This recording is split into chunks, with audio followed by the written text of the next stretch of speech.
Bradley Busch. He's on the ITSMF Australia board. He's got the Secretary's role. He's also been very closely involved in the social media policy development for the organisation. So thanks for your time today, Bradley. Now, you were talking about in a keynote presentation this morning that you presented with Catherine Howard and Chris Dancy. You were talking about the need for knowledge workers to learn new skills and to learn how to use new tools to remain relevant in a changing environment in the IT area. So could you explain to me a little bit more about what sort of skills you think new skills people need to learn, and what sort of new tools they're going to be using, and what sort of roles have been rendered irrelevant already by changing technologies? So new skills that people need to learn are really around those information creation skills. So we're all pretty good at squirreling away knowledge, but what we need to do is get much better at sharing that knowledge. So we need to be engaging with people, actually understanding that our knowledge has an audience, and not just being technicians, because we in IT tend to be very technical about how we go and communicate, and we need to think further about how do we actually not only generate knowledge ourselves, but actually use the other people that we have around us. So for instance, if you're using social media tools to do this, you'd be maybe creating a blog post or a forum and getting people's input on your ideas first before you then go and actually author the particular policy or process or procedure. And what social media allows us to do is to actually work more globally. So instead of having to get everyone into a meeting room and waste an hour of everyone's time, we can actually collaborate around the world in our global organisations. We can post a particular question to a forum and actually watch those posts roll in over the next day or two as people respond to it and respond to each other, and the conversation continues. It actually uses up people's dead time as well, so it can actually be much more effective than just getting someone into a meeting room and trying to pump their brain for knowledge. Okay, thanks very much. Now, you talked about people leveraging social media to get into the consume, curating, creating and collaborating. You know, I like that sort of alliteration. Can you tell me how that sort of chain of action works? Consume, curate, create and collaborate. Yep. Okay, so the start of any conversation, and I really think social media is a conversation, and these new knowledge skills are about conversation. It all starts with listening. So consumers really focused on listening and listening well, but also listening actively and then listening broadly. You don't just have to listen to one conversation. You can bring in ideas that people have in various other streams. When you're then going to move on from having listened, you now want to do something with that. So you've got a brilliant idea, a new piece of knowledge, and you want to give someone some credit for that. So you share that with your stream and with other people who are listening to you. So that's more around the curation. But the key with curation is not just forcing things back into the stream that people have already talked about, to add it back with some context. So curate is actually a really specifically chosen word. It's that sense of a museum curator who would present an artefact in its context so that people can understand it pretty much immediately. And that's the real sense that I want people to have when they think about curation, that they want to give that knowledge, that piece of information that they have back in some context to the people who are listening to them. Create obviously is about that you now have some kind of knowledge, some new skill, some wisdom that you want to share, and the creation phase is about how do you pick up the right tools to go about sharing that. So you don't necessarily have to write a 20-page white paper in order to share an idea, and that idea may grow over time. So social media actually allows us to pick up the right tool for the job, and it might start as a tweet or a blog post. You may actually be more comfortable having a podcast about it. Creation is now become a lot more about using the right tools for the job, not just being limited to the old-fashioned, I'm going to write a document or a PowerPoint presentation.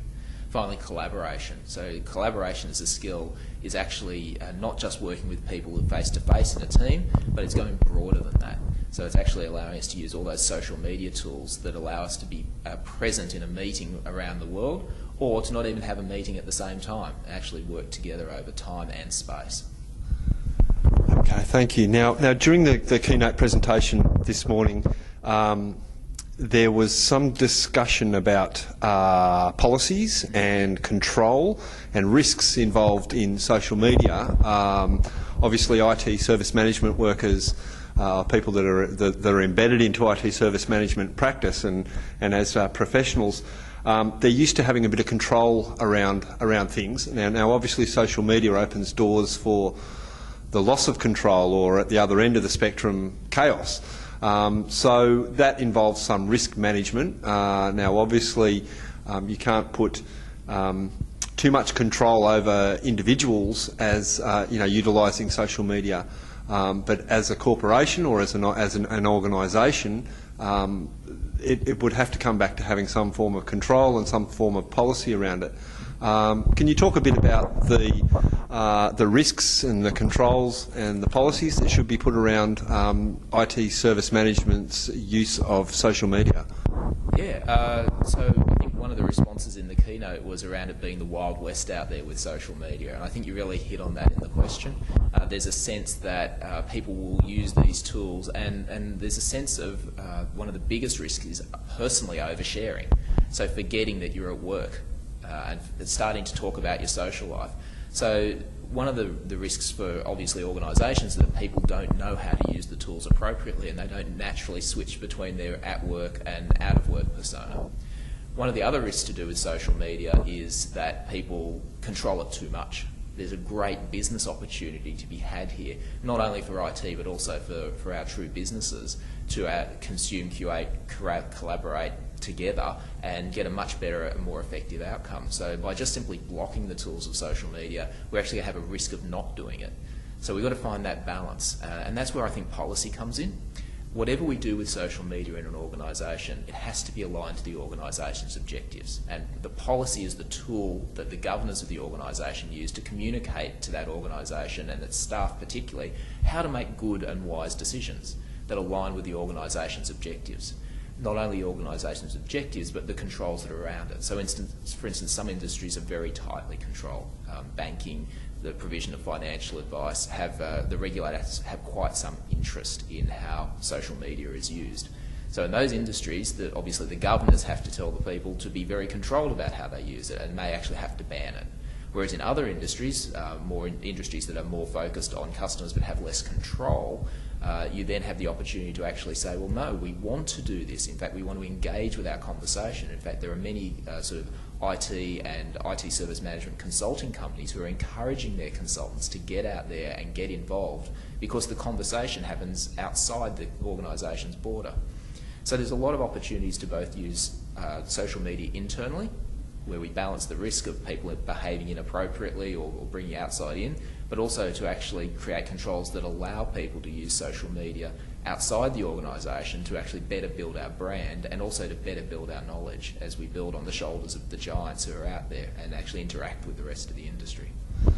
You were talking about what is a good policy, and also that you had defined what you called you had a 12-word policy for social media use within an organisation. So yeah, if you could just elaborate a bit on what you feel is a good policy, and also to repeat what your 12-word policy was. Okay, so a good policy is a policy that is read, understood and put into practice by the people in the organisation. It's all about giving them the tools that they need to make good decisions. So you can measure a really good policy by, when you look at the organisation, are people making those good decisions that align with the policy? They've obviously read it and understood at that point. Now, the 12-word policy I can't lay claim to. It was actually the Mayo Clinic's social media policy.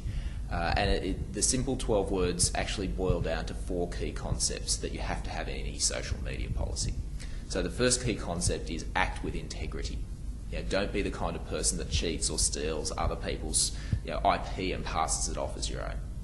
Second one is don't ask people for their personal or private information. Third tenet is don't share your organisation's or your own personal or private information, because that's meant to be within the boundaries of the organisation. And then the final one is that being able to delete things online is a fiction. Once you've said it, it stays said. So any good social media policy needs to engage with those 4 topics. Okay. Now, just for people who work as IT service management professionals that haven't started to embrace, the modern phenomena of social media, what advice do you have to them about why social media is important to IT service management and important for them to at least start having a look or a listen as to what's going on in social media space? So for IT service management professionals in particular, social media is a great tool to actually connect with what is fundamentally a pretty small community globally. You know, in the big scheme of IT, we're actually quite a small subset of that. And there is a global conversation happening. So social media has actually, for me personally, been a tool where I've been able to engage with some of the thought leaders and some of even the iTalk book authors and some of the other people who are very active in our community and actually have a conversation with them. So for me, I found social media has been a great learning tool in that I've been able to focus on new skills and new techniques that I needed to learn. But it's also been a great tool for actually collaborating more broadly and being able to get my questions answered. And then finally, it's been a great tool for sharing my own wisdom, which has been a great job for my professional brand. And I've actually then been able to be seen as someone who has something to contribute to the global conversation about IT service management. So that's what I'd say to any professional who's thinking about, should I get involved? There's a great opportunity here to be part of that global conversation and to actually give back to your profession. Okay, we were discussing social media quite a bit at last year's conference as well, and 12 months down the track, it seems to be a far more relevant and subject, and it seems to be that a lot more people are engaging in the conversations within social media. You can just look at the number of tweets going on to our LEADit hashtag this year. You know, at my initial estimate, it would be 3 to 4 times what the sort of traffic we had last year.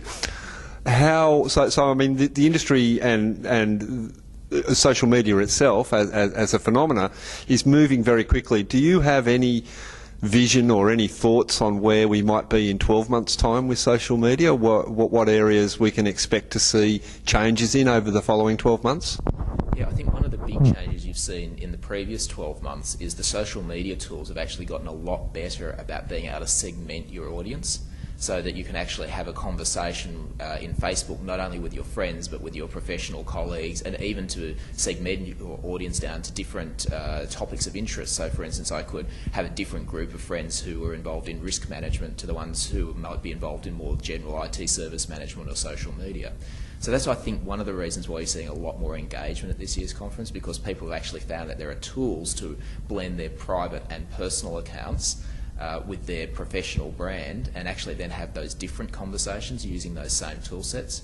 If we were to look forward another 12 months, what I think you'll start to see is people will see these conversations going on, and I think this conference will be one of the areas where they start to actually find out that there's this whole other conversation going on that they can be a part of.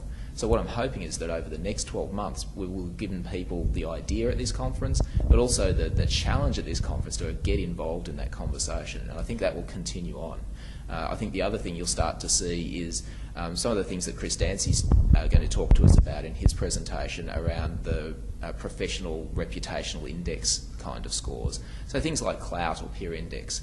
I think those, as people realise that they're actually starting to be rated based on the knowledge that they're producing, and that rating can actually be a good proxy for their level of professional engagement and their brand, that they'll actually start to see that they want that, and there'll be a strong incentive for people to get involved. Thanks very much for your time, Bradley.